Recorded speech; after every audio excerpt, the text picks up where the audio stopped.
There is a detail in this case that looks useful almost immediately. Rachel's car is found near an apartment complex. Her wallet is still inside. Her driver's license is there too. Nothing about the vehicle suggests a straightforward robbery. And the place where the car turns up is not random. Someone Rachel used to date lives nearby. If you are an investigator, that is the kind of discovery that makes you stop. A missing 18-year-old. A vehicle abandoned close to an ex-boyfriend's home. Personal belongings left behind. You would have to ask whether Rachel came here willingly. Whether she met someone she trusted. Whether an argument happened. Whether the person living nearby knew more than he was saying. And for a while, that is exactly where the case seems to point. But there is a problem. The ex-boyfriend does not fit. His relationship with Rachel had apparently developed from friendship. Investigators could not establish the kind of conflict that would explain her disappearance. They could not find a convincing motive. They could not make the timing work. And the deeper they looked, the less useful that apparently perfect clue became. So why was Rachel's car there? That question would sit inside the investigation while police searched somewhere else entirely. And much later, when the truth finally began to come out, the location of that car would look very different. Because sometimes evidence tells you where to look. And sometimes someone leaves evidence specifically because they want you looking in the wrong place. To understand how Rachel disappeared, though, we need to go back a few days before that car was found, to a family that had not yet realized how much of their daughter's life they did not know. Rachel was 18. People around her remembered someone social, direct, affectionate, and naturally drawn to other people. Her father, Bill, joked about how often the family telephone rang for her. If 10 calls came into the house, he would say, 9 of them were probably for Rachel. She sent cards to friends and relatives. She said I love you without making it complicated. She could organize a party for people she had barely known. That version of Rachel was real. But it was not the whole picture. During high school, one of her closest friends, Corey, died in a car crash. Corey was described as someone Rachel felt deeply connected to. And before she had really processed that loss, 5 more people she knew died in separate circumstances, including drowning, suicide, and gun violence. 6 deaths in a relatively short period. For someone still in her teens, that was a lot of grief to carry. Rachel struggled badly. Her parents tried changing her environment by moving her to an alternative school. They hoped a different setting might help her recover. She received counseling. Her family tried to support her. But the depression did not simply disappear because the scenery changed. In 2001, Rachel left school. Her parents did not like the decision, but they understood that their daughter had been through something most teenagers had not. She had lost 6 friends. She was struggling emotionally. They gave her space. The problem was that leaving school did not remove the pain. According to the case file, Rachel eventually began using drugs as another way of coping. She attended parties. She worked occasional jobs. From the outside she could still look energetic and sociable. She still had friends. She still had people interested in her romantically. But there was a second life forming around that first one. And this matters, because by 2002 Rachel seemed to be moving in a better direction again. She talked with her family about returning to school. She wanted to become a medical technician. The future, which had felt closed for a long time, seemed to be opening back up. That is what makes the timing so difficult. Rachel did not disappear at the lowest point her family had seen her in. She disappeared when they believed she was beginning to recover. On the morning of September 23rd, she drove away from home like she normally would. She did not come back that night. At first, her parents did not panic. Rachel occasionally stayed with friends, and 18-year-olds do not always report every change of plan to their parents. One night away was worrying, but not necessarily alarming. Then another day passed. No Rachel. No phone call. Her parents began contacting friends. Have you seen her? Do you know where she stayed? Did she mention going anywhere? The answers were all basically the same. No. Now think about what that means. Rachel was someone whose social circle was large enough that her father joked the house phone practically belonged to her. If she were simply staying with a friend, someone should have known. Nobody did. The family began driving around Everett, looking for her themselves. Everett sits north of Seattle, an industrial city shaped heavily by Boeing and the economic growth that came with the aircraft industry. Jobs and population had expanded there, but like many growing cities, prosperity existed alongside poverty, drugs, theft, and street-level criminal groups. Rachel's family searched streets, neighborhoods, places she might have visited. Nothing. By September 27th, they no longer believed she was simply staying away. They went to police. The first interpretation was not unusual. Rachel was 18. Young adults leave home. Sometimes they disappear for a few days because of family arguments, relationships, drugs, stress, or impulsive choices. Many return on their own. Her mother, Denise, pushed back. Rachel would not remain gone this long without contacting anyone. The family relationship had not collapsed. Not long before disappearing, Rachel had attended church with them. There had been no obvious warning that she planned to leave. And then Rachel's sister, Megan, remembered something that changed the tone of the conversation. Rachel had told her that someone had threatened to kill her. At the time, Megan had apparently not treated the comment as proof that something serious was about to happen. People say things. Threats can be exaggerated. Young people involved in unstable relationships and social groups sometimes repeat things that sound more dramatic than they are. But now Rachel was missing. Suddenly that old statement mattered. Police issued missing person information. Television and internet appeals spread her image. Officers searched the area. Volunteers joined. Rachel's family printed flyers and put them anywhere they thought people might see them. For a while, the most interesting report came from someone who believed Rachel had been seen in Linwood, roughly 23 kilometers from Everett, apparently taking someone toward the airport. Investigators followed it. It went nowhere. And that is where this case starts to become much more complicated. Because if Rachel had not simply run away, and if the sightings were unreliable, police needed a different question. Not where would Rachel go? But who was Rachel connected to? Once investigators began mapping those relationships, they found a part of her life that her family had only seen in fragments.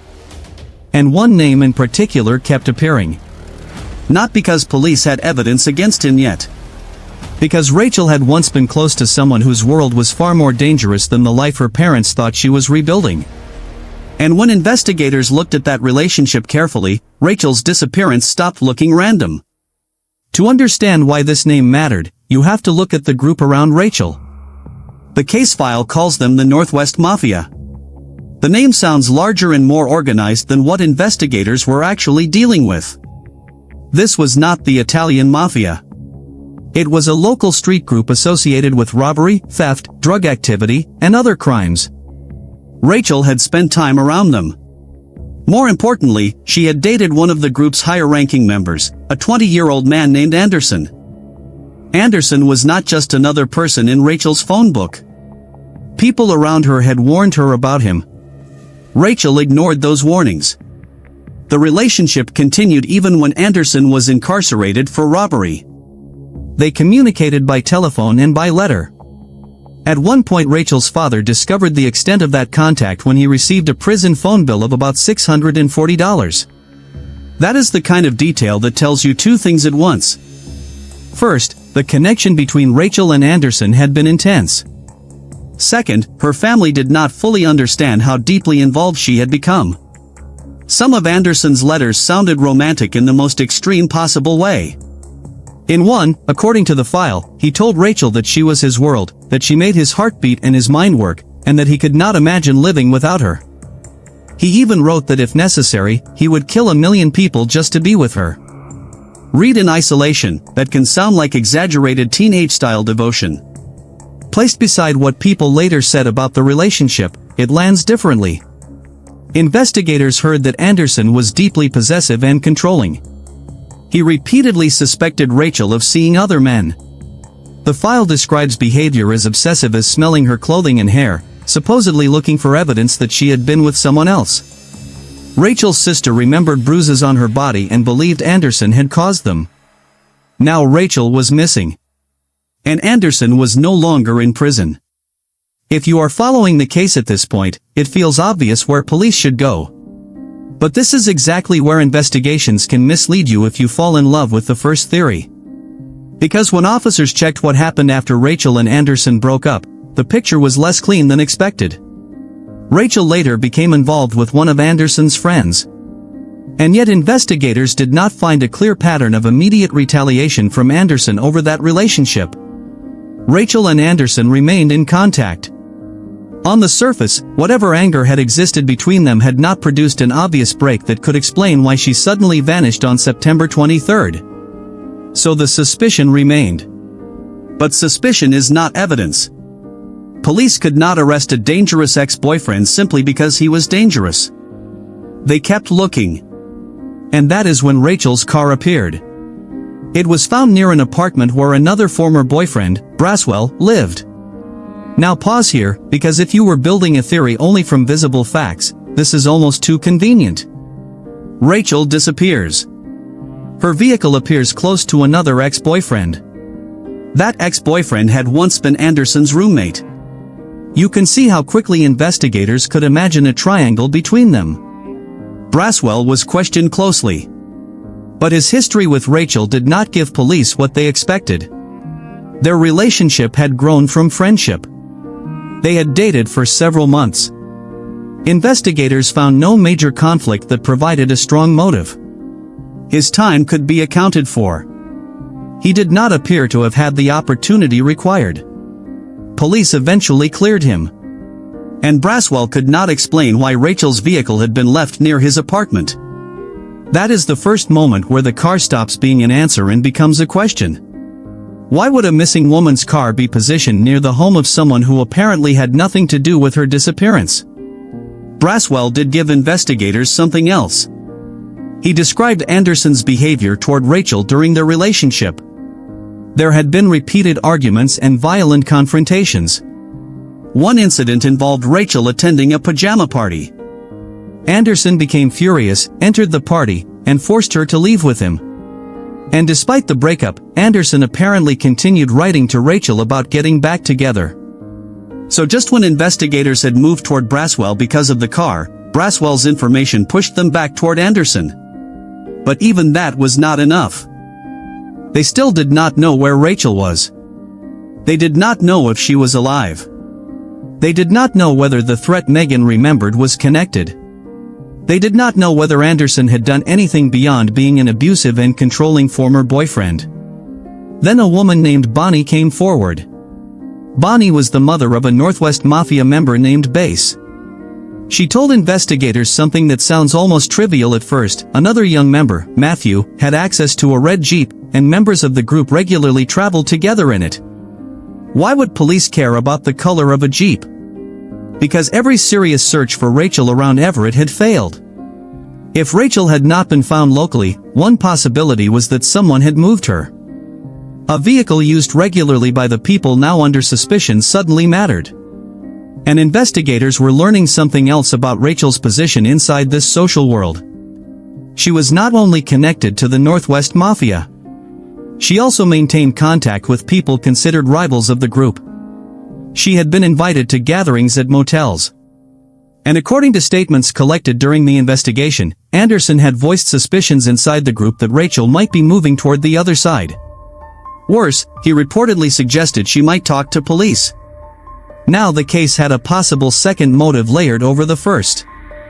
Not just jealousy. Possible betrayal. But be careful here. The file indicates that these accusations were largely coming from Anderson. That does not mean Rachel had actually betrayed anyone. There was no proof in the material that she had become an informant. What mattered to investigators was that people in the group may have believed, or been encouraged to believe, that she had. That distinction is important. Because people do not need a rumor to be true before they act on it. They only need to decide they believe it. At this point, police had a missing teenager, an abusive ex-boyfriend connected to a criminal group, a suspiciously placed car, reports that Rachel had been threatened, and rumors that she was considered disloyal. It sounds like a lot. Legally, it was still not enough. They needed someone inside the group to talk. And the person they chose was not Anderson. It was the 17-year-old connected to that red Jeep. Matthew. The first time investigators questioned him, he gave them nothing. He stayed quiet. And that silence mattered, because if police pushed too hard without evidence, the entire group could realize where the investigation was heading and disappear. So investigators kept working on Matthew. The questioning became the pressure point of the case. Eventually, the 17-year-old took a breath and said the sentence Rachel's family had been terrified to hear. Rachel was dead. That confession changed everything. But there was still one problem. Matthew could say anything. The question now was whether he could lead police to something real. Matthew wanted leniency. In exchange for cooperation, he began describing where Rachel had been taken. And this is where the case shifts from suspicion to verification. Anyone can accuse someone else. Anyone can repeat a rumor. A statement becomes much more powerful when it contains information police can independently test. Matthew said Rachel's body had been buried in a remote mountainous area near Gold Bar, Washington. He agreed to lead investigators there. The problem was that he could not identify the exact location. The burial had happened at night. Visibility had been poor. The area was wooded and isolated. Matthew could point to a general region, but not one precise patch of ground. Imagine being the search team arriving there with that information. Somewhere in this landscape, according to a 17-year-old gang member asking for a deal, is the body of a missing girl. If he is telling the truth. Police brought in large numbers of personnel and began searching through the wooded area. They moved across the terrain repeatedly. Nothing. And this is one of those moments in a case where the investigation can still collapse. If they find no body, Matthew's credibility becomes uncertain. Maybe he is lying. Maybe he is minimizing his own involvement. Maybe he is sending police somewhere useless while evidence disappears elsewhere. Maybe Rachel is still alive. The search continued. On the following day, a police dog alerted in a secluded spot. Officers began digging. And beneath the soil they found Rachel. She had been missing for about 10 days. The search for a living 18-year-old ended there. But for investigators, another kind of search had just begun. Rachel's body was recovered face down. She had no clothing or jewelry on her. The condition of the remains reflected the time underground and the damp mountain environment. The examination documented multiple injuries and several gunshot wounds, particularly involving the back and rear of the head. The cause of death was multiple gunshots. Now go back to Matthew. Until this moment, he was a frightened 17-year-old making an accusation. The burial site changed that. He knew where Rachel was. That meant he possessed information almost no innocent outsider should have had. But investigators still could not simply accept every word he said. A cooperating suspect has reasons to lie. He can shift responsibility. He can exaggerate another person's role. He can minimize his own. He can mix truth with self-protection. So police needed corroboration. Matthew began describing what he said had happened on September 23. According to his account, the plan had involved 8 members of the Northwest Mafia. Anderson was one of them.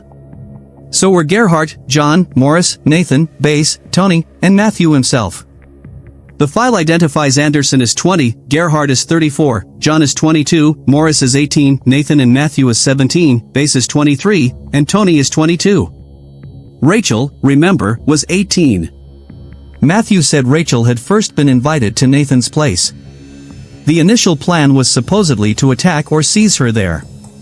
But something unexpected happened. Nathan's father came home. The plan had to change. That detail is important because it does not sound like the clean structure of a story invented afterward. Criminal plans often become messy because ordinary life interrupts them.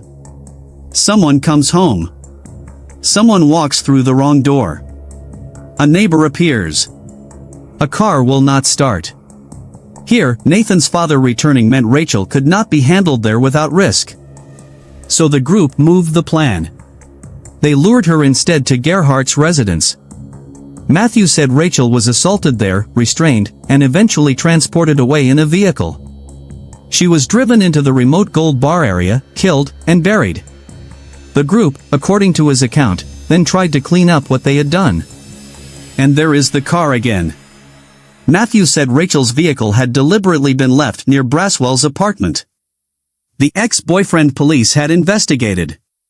The man who could not explain why Rachel's car was outside. If Matthew was telling the truth, that entire lead had been manufactured. The car was not evidence that Rachel had visited Braswell. It was evidence that someone knew investigators would notice a former boyfriend. That is a much more disturbing kind of clue. And Matthew said the group had gone further. They discussed alibis. They planned to leave town gradually. This was not, according to the emerging account, a single uncontrolled act followed by panic. There had been efforts to redirect attention and create distance. Police obtained search warrants. They searched Nathan's apartment. And there they found evidence that Rachel's clothing and jewelry had been burned. That discovery mattered enormously. Matthew had just described a group trying to destroy Rachel's belongings. Police now had physical traces consistent with that account. One part of his story had led them to Rachel's body. Another was supported by burned property. And investigators were not finished. Search teams continued working in the surrounding area. In a pond, police recovered a gun. Forensic comparison involving the firearm, bullets, cartridge cases, and ballistic markings connected the weapon to Rachel's killing. Now the structure of the case was changing quickly. Missing person report. Gang suspicion. Inside confession. Burial site. Burned belongings. Gun. Each piece supported the next. And that is the point where the people Matthew had named started running out of room. On October 6th, police moved. Anderson, Morris, Nathan, and Tony were among those arrested locally. With Matthew already in custody, 5 of the 8 suspects were accounted for. 3 remained. They had left the area. Investigators tracked them to a motel. With assistance from the FBI, the remaining suspects were arrested as well. All 8 were now in custody. Police kept them separated to prevent them from coordinating stories. And one statement at a time, investigators began reconstructing what actually happened inside the apartment on September 23rd. The part Matthew had already described was disturbing. The full sequence was worse for a different reason. Not because it revealed one monster acting alone. Because it showed how many different people had moments where they could have stopped what was happening. And did not. September 23rd had not begun in a forest. That is important. Rachel was invited to a gathering. People around the Northwest Mafia were already circulating rumors about her. Some said she wanted to leave the group. Some believed she was becoming involved with rivals. There were suspicions that she might report members to police. According to the file, much of that suspicion appears to have been encouraged by Anderson. Rachel knew the rumors existed. She also knew she had not done what people were accusing her of doing. And apparently, rather than staying away, she went to the gathering partly because she wanted to show that she was still on their side. Think about how different this case looks from Rachel's perspective at that moment. She was not walking into a place she believed was an execution site. She was going to see people she knew. Around 4 in the afternoon, Rachel arrived at Gerhardt's residence. Several group members were already there. People played games. They drank beer. Marijuana was present. For some period of time, the atmosphere looked casual. That normality matters.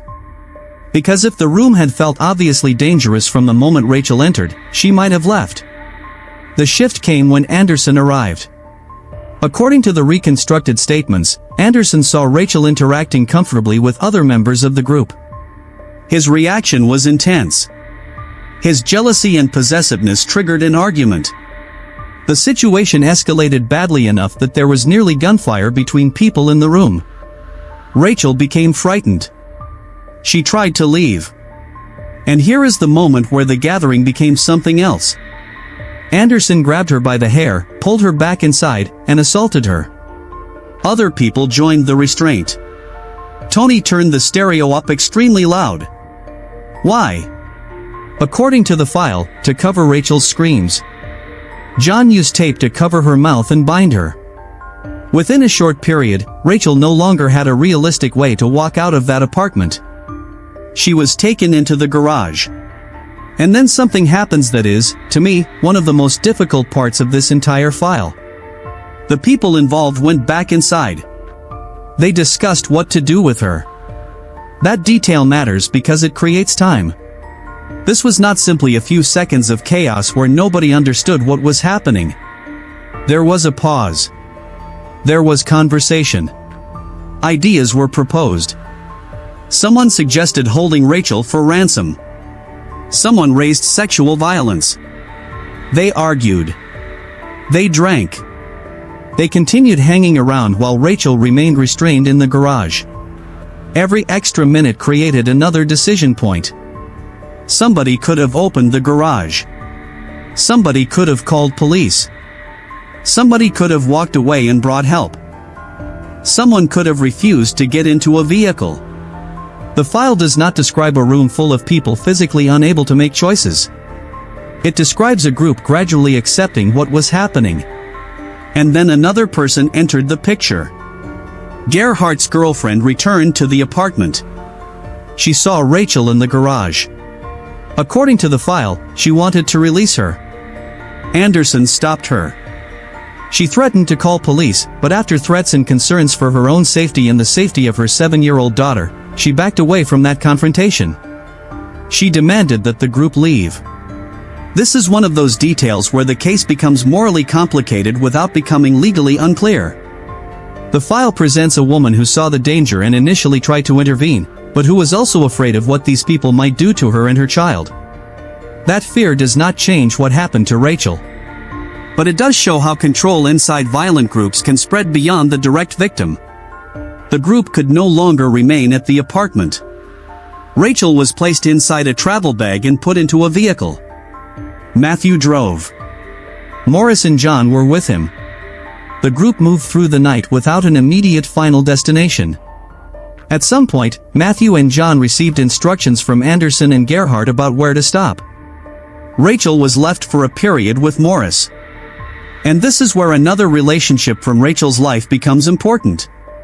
Morris was not supposed to be just another hostile gang member in Rachel's mind. According to the file, Rachel and Morris had previously talked about leaving that world behind. They had discussed getting out of the group.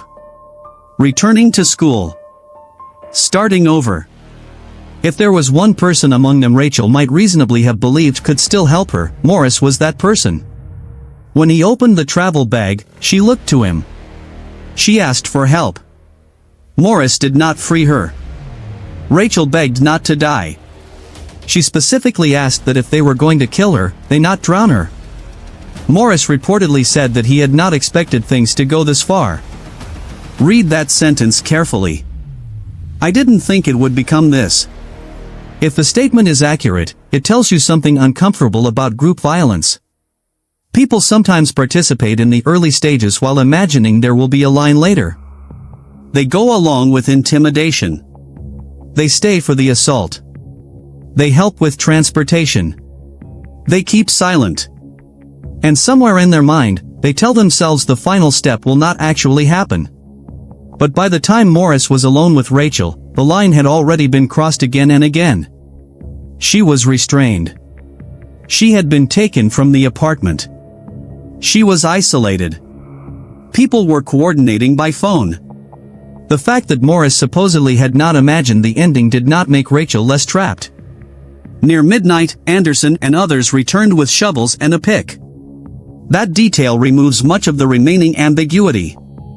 They were now carrying tools into a remote area. The group drove farther into the isolated countryside east of Gold Bar. They selected a place away from regular traffic. They began digging a shallow grave. Rachel was brought to the edge. Her clothing and jewelry were removed. According to the file, Rachel resisted and insisted on removing her own clothing rather than allowing them to continue tearing it from her. It was a very small amount of control in a situation where almost all control had been taken from her. She made another request. Rachel wore a ring that had come from Corey, the close friend she had lost in the car crash. Remember Corey? The friend whose death had been part of the chain of losses that pushed Rachel into depression years earlier. She asked to keep that ring. Anderson refused. The ring was removed. Rachel was forced into the shallow grave, face down. And the man who had once written to her that he would kill 1 million people to stay with her fired the gun. Rachel was 18 years old. The group covered the grave. They removed what they could. And then they tried to build a version of reality in which none of this had happened. Rachel's belongings were burned. The gun was discarded in a pond. Her car was moved to Braswell's neighborhood. Alibis were discussed. People began preparing to leave Everett. And for several days, it worked well enough that Rachel's parents were still printing missing person flyers while the people who knew exactly where she was were going about their lives. But the cover story had a weakness. 8 people knew.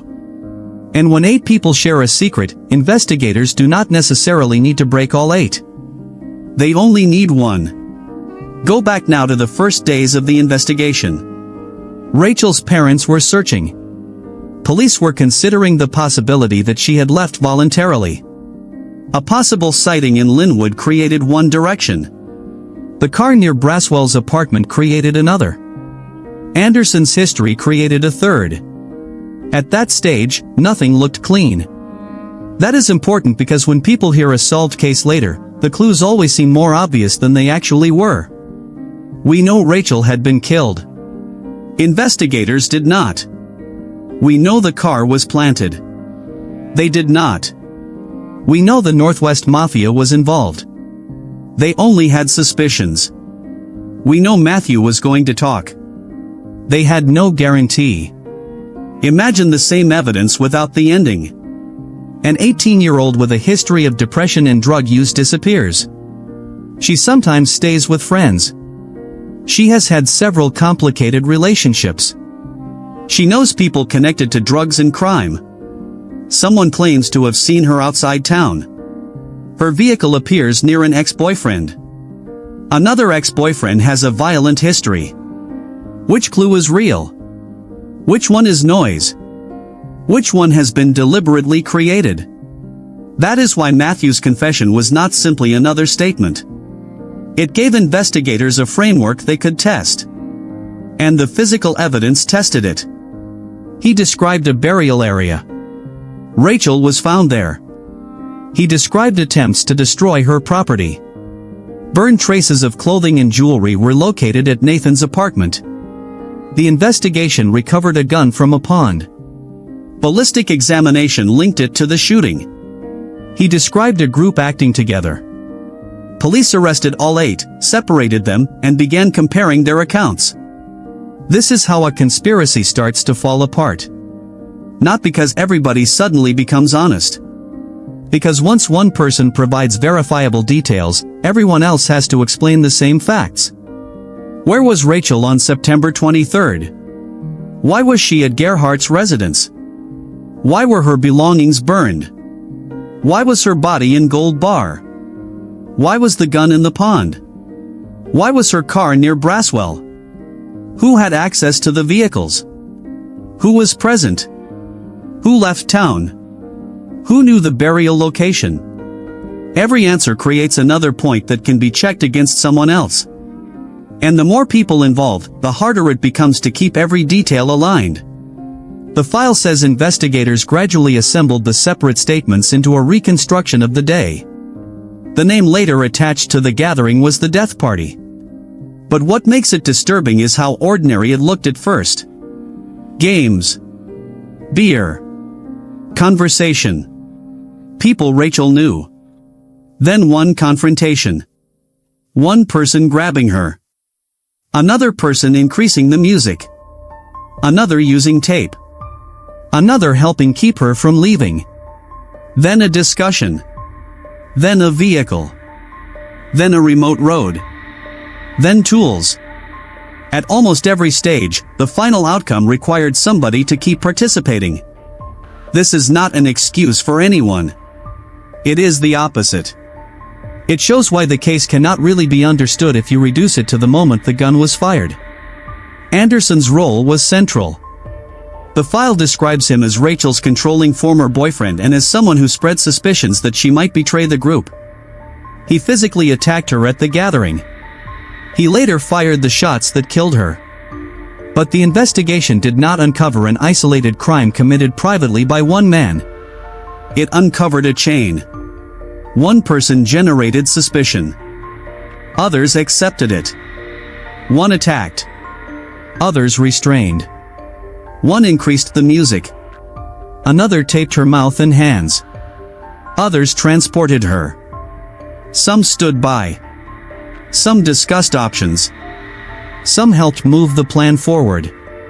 One person who had talked about leaving the group with Rachel was given a direct opportunity to free her and did not.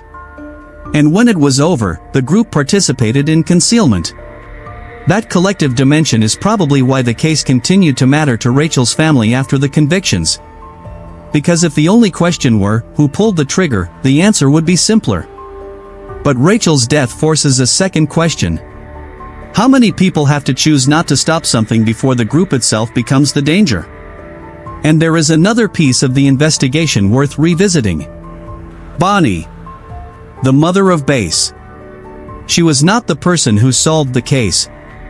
But the information she gave police about Matthew's red Jeep helped investigators think about movement outside Everett and gave them another reason to focus on a younger member of the group.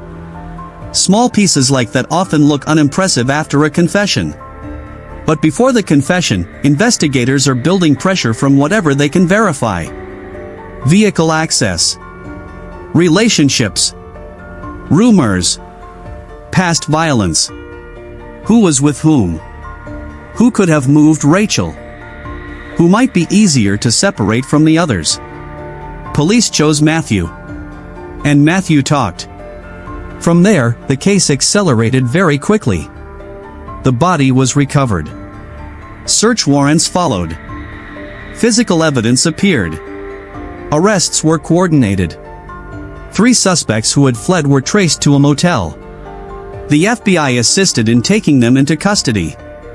By the time the 8 were separated for interrogation, the story they had hoped to hide was no longer under their control. And think again about the planted car. That may be one of the clearest examples of the cover-up failing in reverse. The group allegedly moved Rachel's vehicle near Braswell because they wanted suspicion to land on him. For a short time, it did. Police investigated him. But because he did not fit the evidence, the car became strange. And once Matthew explained why it had been moved there, a misleading clue became evidence of planning. That is the irony. The thing meant to confuse investigators eventually helped show that somebody had been trying to confuse investigators. The same pattern applies to other parts of the cover-up. Burn the belongings? Investigators find the burn traces. Throw away the gun? Police recover it. Choose a remote burial site? A member of the group knows where it is. Build shared alibis? Separate the suspects and compare their stories. Leave town? Movement itself becomes suspicious when investigators are already closing in. The cover-up was not defeated by one miraculous forensic discovery. It was defeated by accumulation. One person talked. The ground confirmed him. The apartment confirmed him. The gun confirmed him. Other statements filled in the sequence. And eventually the case reached court. But the sentences were not the end of the story. Because years later, changes in Washington law would reopen part of the punishment question. And Rachel's parents would spend much longer asking a different question entirely. Not simply what should happen to the people who killed their daughter, but what responsibility belongs to people who see danger forming and choose not to stop it. By July 2004, all 8 defendants had been convicted or resolved their cases through the court process. The punishments varied because their roles were different. Some received sentences measured in years. Others faced much longer terms, including life imprisonment. 5 defendants entered plea agreements in exchange for reduced punishment. And that distinction matters because the case was never about 8 people performing exactly the same act. Their legal responsibility depended on what each person did. But from Rachel's family's perspective, the moral issue extended beyond the person holding the gun. Years later, Washington changed aspects of sentencing for crimes committed by juveniles. Matthew and Morris had both been 17 at the time of the crime. Following reforms and resentencing developments around 2021, their terms were reduced to roughly 22.5 years. That meant the case, which might have seemed legally finished, became active again in a different way. Sentencing law had changed. Views about how courts should punish people who committed serious crimes as minors had changed. And Rachel's family had to confront the fact that legal finality is sometimes not actually final.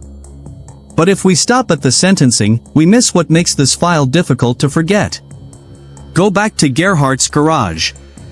Rachel is restrained. There are multiple people in the house. The violence has already happened. But she is still alive. At that point, the final act has not occurred. That sounds obvious, but it matters. True crime storytelling often creates the illusion of inevitability. We know Rachel died, so every earlier moment feels like it was always leading there. It was not inevitable. There were exits. Nathan's father unexpectedly came home and disrupted the first plan. That was an interruption. The location changed. Another opportunity. Rachel tried to leave the party. Another moment. The group paused to discuss what to do. More time. Gerhardt's girlfriend discovered Rachel. Another possible interruption. Rachel was moved into a vehicle. Another transition. Matthew drove. Morris was left with Rachel. Another opportunity. People had to return with digging tools. Another decision. A grave had to be dug. Another decision. The entire sequence depended on people repeatedly choosing to continue. That is different from saying every person had equal power. They did not. The case file itself shows fear and hierarchy. Anderson is described as controlling, violent, and influential within the group. Gerhardt's girlfriend appears to have been frightened for herself and her child. Younger members may have felt pressure from older or more dominant people. But pressure is part of the story, not a reason to erase individual choices. Morris's reported comment captures the contradiction almost perfectly. He had not expected it to go this far. And yet by the time he said that, Rachel had already been beaten, restrained, transported, and isolated. This is where you have to ask a very uncomfortable question. When did too far begin? Was it when Rachel was grabbed at the door? When the stereo was turned up to hide her screams? When her mouth was taped? When she was locked in the garage? When people discussed ransom or sexual assault? When she was put in a travel bag? When the vehicle left the apartment? When shovels appeared? If someone waits until the final moment to decide a situation has crossed a line, the line may already be miles behind them. Rachel's parents eventually turned that idea into advocacy. The case file describes them spending years trying to raise awareness about people who know someone is in danger but fail to act. They wanted greater responsibility placed on those who are aware of severe danger and choose silence. That effort came from something specific in Rachel's case. She was not hidden from everyone. Too many people knew pieces of what was happening. Some knew she was being threatened. Some knew she had been restrained. Some saw her. Some transported her. some stood nearby. Some helped conceal what happened. And the tragedy was not that nobody had the chance to intervene. It was that chances existed. That makes the beginning of the case look different too. Remember Rachel's comment to Megan that someone had threatened to kill her. At the time, it did not create immediate action. That does not mean Megan or Rachel's family should somehow have known exactly what would happen. The file does not support that. But once Rachel vanished, the old comment became one of the details that made the disappearance more concerning. That is often how threatening behavior works in hindsight. A statement that sounds vague while the person is safe can become terrifying once they are gone. And there is another irony. Rachel herself went to the gathering partly because, according to the file, she wanted to prove that she was not betraying the group. In other words, the rumor placed her in danger, and her attempt to disprove the rumor brought her closer to the people who believed it. If that reconstruction is accurate, it is hard to imagine a more painful trap. Stay away, and perhaps they take the distance as proof she has turned against them. Go to the party, and she walks directly into the environment where the rumors can be acted upon. That does not make the result her responsibility. It shows how controlling groups can create situations where every choice looks suspicious. Anderson's earlier behavior toward Rachel fits that pattern. Jealousy, possessiveness, monitoring, violence, attempts to maintain contact after the breakup. The idea that Rachel might belong to someone else, associate with someone else, or make decisions outside his control appears repeatedly in the file. When that possessiveness mixed with gang loyalty and rumors of betrayal, Rachel became vulnerable from more than one direction. Still, none of that would have produced the same outcome without the group. And that may be the central difference between this case and a more typical story of intimate partner violence. Anderson's history explains why police could not ignore him. The Northwest Mafia explains why suspicion could become collective. The party explains how collective suspicion turned into restraint. The drive explains how people who might have stepped away kept moving forward. The burial site explains the final decision. And Matthew's confession explains why the secret did not survive. But there is one more layer we need to look at. Rachel herself. Not as a victim in the final hours. As a person whose life had already been shaped by loss long before September 23rd. Because some of the smallest details from her earlier life return at the end of the case in ways nobody could have planned. Rachel had spent years surrounded by death before she died. That sentence can sound almost too dramatic, so it is worth being precise. Her close friend Corey died in a car crash. 5 more friends died in other incidents. Rachel struggled with depression afterward. Her parents changed her school. She received counseling. She eventually left school. She used drugs. She moved through unstable relationships. And for a period, she seemed stuck in the grief. By 2002, something was changing. She told her family she wanted to return to school. She wanted training that could lead to work as a medical technician. That future mattered because it shows where Rachel was trying to go. And according to the file, Morris was someone with whom she had discussed a similar kind of exit from the gang environment. Leave the group. Go back to school. Start again. Whether every part of that plan would have happened, we cannot know. But it existed. That is why Morris's presence during Rachel's final hours carried such weight. She did not just look at him as another person in the car. She apparently believed he might still be the person who remembered the plan to get out. He did not become that person when she needed him. Then there is Corey's ring. Rachel asked to keep it. That request makes sense only when you know who Corey was. It was not simply jewelry. It connected Rachel to the friend whose death had affected her so deeply. And in the final moments, after the group had taken almost every meaningful choice from her, she asked for that one object. The request was refused. There is no need to embellish that moment. The fact itself is enough. After Rachel was killed, the group tried to erase the physical trail. Her clothing and jewelry were burned. The gun was thrown into water. The car was relocated. The grave was hidden in a remote area. But what is striking is how many of those objects reappeared in the investigation. Not necessarily intact. Not necessarily in the form the group feared. But as evidence. Burned belongings still leave traces. A discarded firearm can be recovered. A car placed to create suspicion can later expose the attempt to misdirect. A remote grave can be found if one participant talks. This is why the case works so strongly as an investigation story. The truth did not arrive in one dramatic revelation. It returned through fragments. One fragment from Rachel's sister, she had been threatened. One fragment from Braswell, Anderson had been violent and controlling.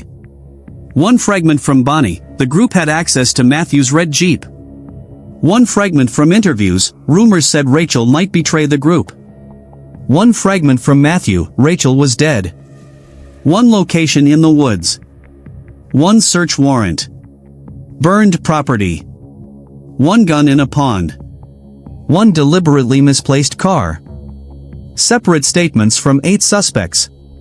Put them together and the cover story disappears. But remove Matthew's cooperation and ask yourself how much longer it might have taken. That is the question I keep coming back to. Police had suspicions around Anderson. They had Rachel's car. They knew about the gang. They knew the relationship had been violent. But Rachel's body was buried in a broad, wooded mountain area that Matthew himself could not immediately pinpoint. Without somebody taking investigators there, finding that grave could have been extremely difficult. And without the grave, the case remains a missing person investigation with troubling associations but no confirmed homicide. That is why the youngest member's decision to break ranks became the investigative hinge. Not because he was innocent. He was not treated as an innocent witness. He was a participant seeking leniency. But his decision exposed the structure the group had built to protect itself. And once investigators had one reliable anchor, every other clue became easier to interpret. The car was no longer just abandoned. It was planted. The burned items were no longer random debris. They were concealment. The pond was no longer just landscape. It held the weapon. The motel where 3 suspects were located was no longer just a place to stay. It fit the claim that members planned to leave the area. The group's silence was no longer a collection of unrelated people who knew nothing. It was a cover-up falling apart. This is one of the reasons solved cases can be misleading when told too quickly. If you start with 8 gang members killed Rachel, the investigation becomes obvious. Of course the gang did it. Of course Anderson mattered. Of course the car was fake. Of course Matthew knew. But investigators did not receive the story in that order. They received confusion first.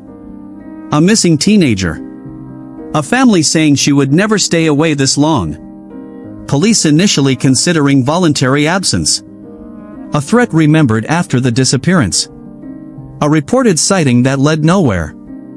A dangerous ex-boyfriend without enough evidence. Another ex-boyfriend beside an abandoned car who turned out not to fit. A gang with reasons to keep quiet. Rumors that could not initially be separated from fact. That was the real starting point. And from there, the investigators had to work out which pieces belonged together. That is why the case is not simply about solving a murder. It is about identifying when evidence is genuine and when evidence has been staged to manipulate you. Which brings us back to that car. If the group had never moved it, investigators might still have focused on Rachel's relationships. But by placing it near Braswell, they created a false story. Rachel. An ex-boyfriend. An unexplained vehicle.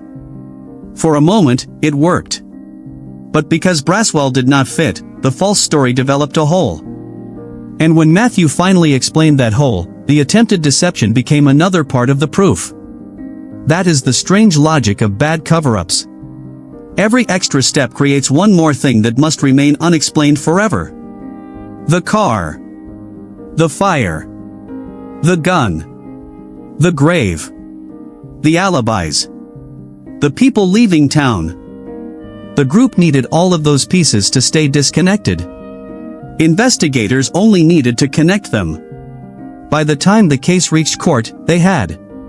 But the part that stayed with Rachel's family was not the cleverness of the investigation.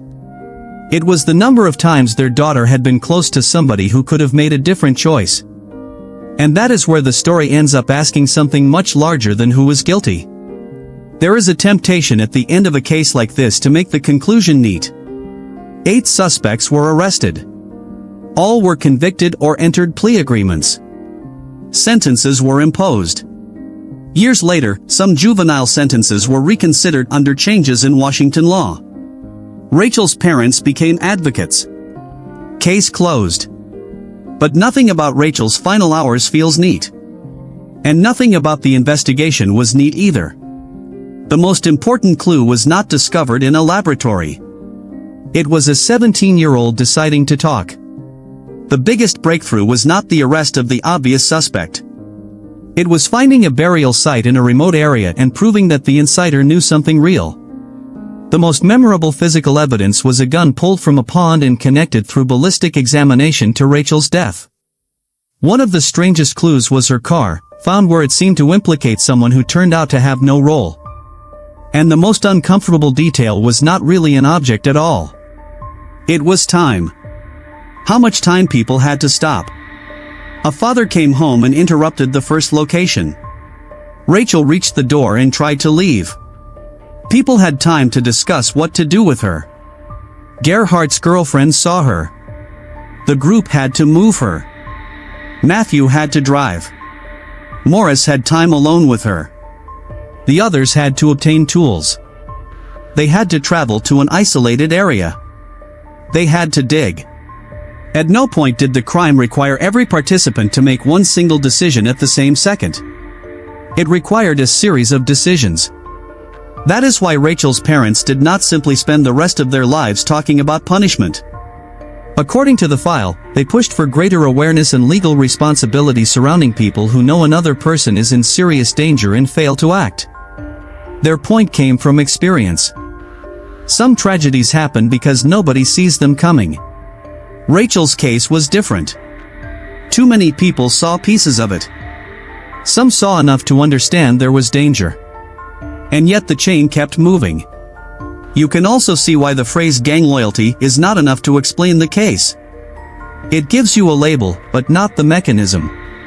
The mechanism appears to have been a mixture of jealousy, control, rumor, fear, hierarchy, group pressure, criminal identity, and repeated silence.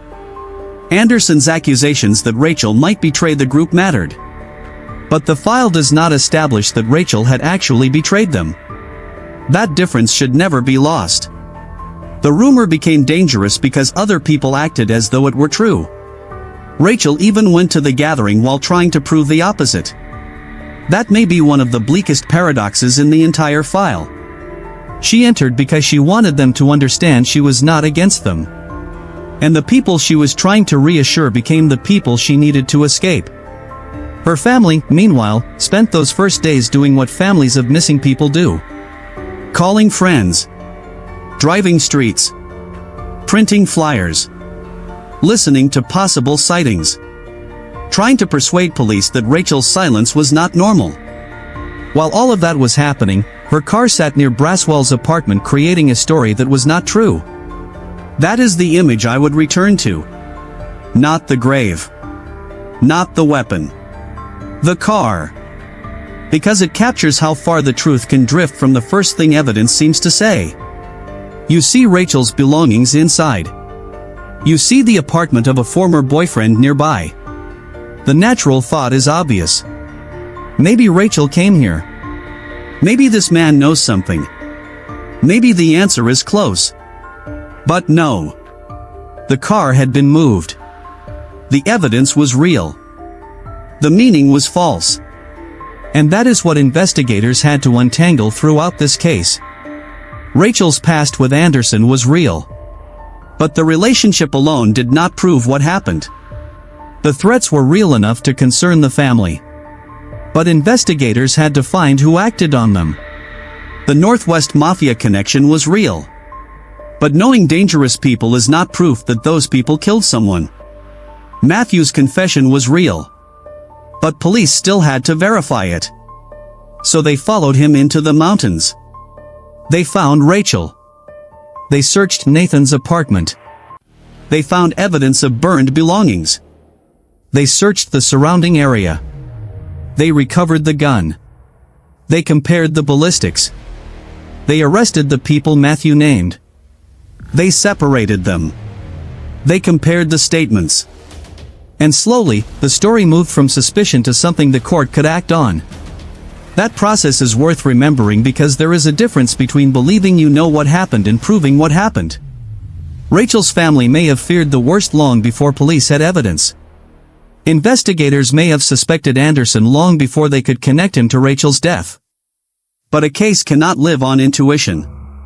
It has to survive questions. How do you know? Who told you? Can that person be trusted? What physical evidence supports them? Where is the victim? Where is the weapon? Why is the car there? Why are these belongings burned? Why did these people leave town? Why do their stories not line up? And one by one, the file developed answers. Not perfect answers to every moral question, but enough factual answers to expose what happened. Rachel had survived years of grief and had begun talking about school again. She wanted a different future. She was 18. The people around her had choices. So did she, in ordinary life.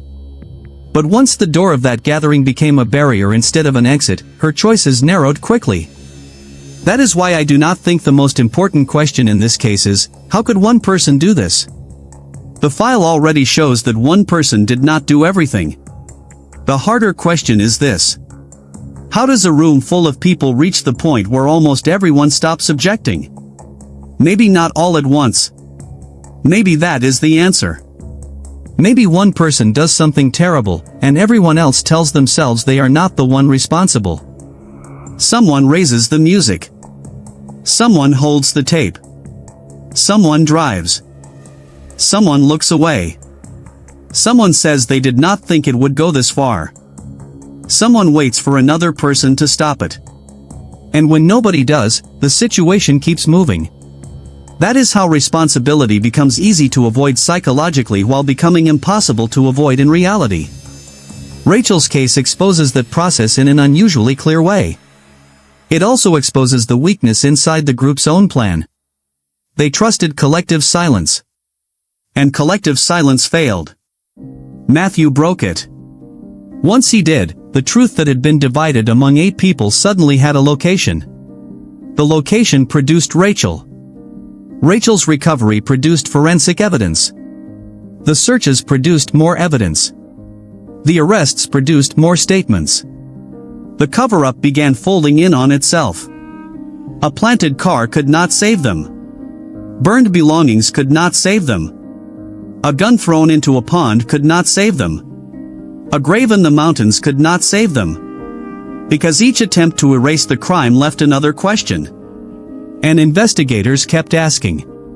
That is the part of this case that feels most like gray verdict files. Not the violence. Not the gang name. Not even the number of defendants. The real story is how a group created a false version of events and how that version collapsed piece by piece. A missing girl was supposed to look like someone who simply disappeared. Her car was supposed to point toward somebody else. Her belongings were supposed to be gone. The weapon was supposed to remain underwater. Her burial place was supposed to stay hidden. The people involved were supposed to keep the same secret. But one person talked. And once that happened, every object they had tried to hide began telling the same story. That is the contradiction at the center of this file. The group had 8 people protecting the secret. Investigators only needed one person to stop protecting it. And in the end, that single break in the wall of silence was enough to bring Rachel home, expose the cover-up, recover the weapon, identify the participants, and turn a disappearance into a case that could actually be proved. The verdicts closed the legal chapter. They did not erase the question Rachel's family was left with. How different would this story be if just one person had acted sooner? Not after the burial. Not after the arrests. Not when investigators began asking questions. Earlier. When Rachel reached the door. When the music went up. When she was in the garage.